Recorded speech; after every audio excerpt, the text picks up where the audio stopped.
Americans. Mr. Netanyahu will visit Washington, D.C. this week. He will no doubt elaborate in private on his strategy for wider war in the Middle East. His plans should be taken seriously by every American citizen. At this moment, the war in Gaza has already destroyed or disrupted millions of lives. Precise numbers are hard to confirm, but hundreds of thousands of Palestinians and increasingly Israelis have been internally displaced, wounded, or killed. These aren't just numbers. They are shattered families and ruined lives. And yet, there are policymakers in Washington contemplating war with Iran. I ask you, if the human cost of the war in Gaza, a localized conflict, is this high, how much higher will the cost of a war with Iran be? For decades, we've lurched from one costly conflict to another: Afghanistan, Iraq, Syria, Libya, Somalia, and Ukraine. The price? Tens of trillions and tens of thousands of American lives. But who pays this price? Not the policymakers or defense contractors who profit from these wars. It's the children of farmers, truckers, nurses, and plumbers who fight, suffer, and die. We confront the emergence of new alliances determined to stop American meddling in the affairs of other countries. These new alliances include Iran, Russia, China, and a host of others who wait on the sidelines to join in the effort to stop Washington's reckless interventions.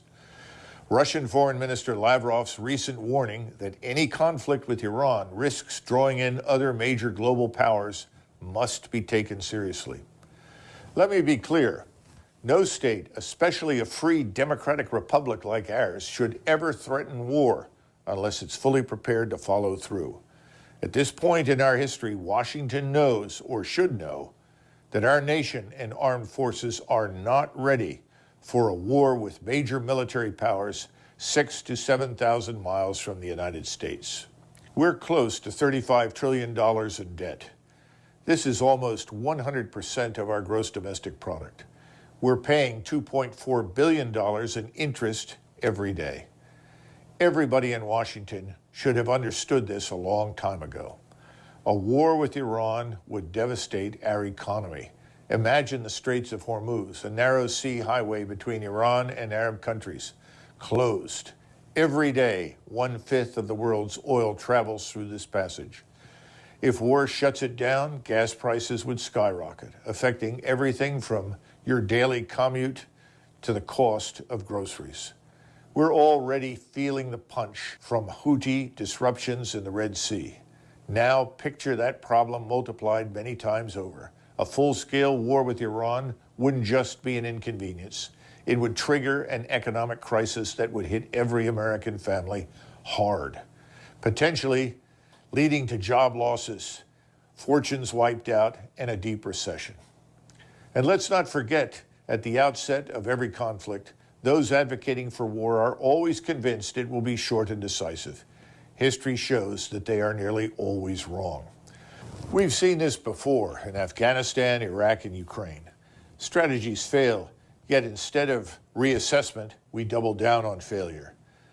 The same think tanks, pundits, and contractors push for more conflict, more spending, more sacrifice from others. This isn't just a failure of strategy, it's a failure of accountability. We must remember that the first priority in national military strategy is the security and preservation of the nation itself. Any action that could put the survival of our state at risk must be avoided at all costs. A war with Iran, with its potential to escalate into a global conflict, poses just such a risk. This is where you come in. Call your representatives, express your displeasure, remind them of the reality at home. 70% of Americans still live paycheck to paycheck, struggling with high food and fuel prices.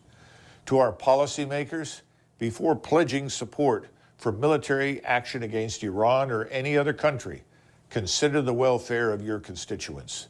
The single mother working 2 jobs, the veteran battling PTSD, the young couple postponing a family because they can't afford a home. Are you willing to tell them their suffering is worth another war? The self-defeating policy of open-ended military interventions with unattainable military objectives must end. Americans must break the cycle of unaccountable decision-making and recognize that America's true strength lies not in our ability to wage war, but in our capacity to build peace, a peace that benefits the United States and the world. Americans, your country needs you now, not to fight in foreign lands, but to fight here at home for prosperity and peace, for accountability, and for a government that puts your needs first. Call your representatives, speak out in your communities.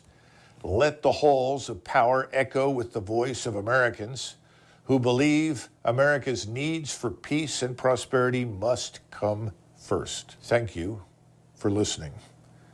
And may God bless you, these United States, with the wisdom and courage to secure a peaceful and prosperous future for everyone.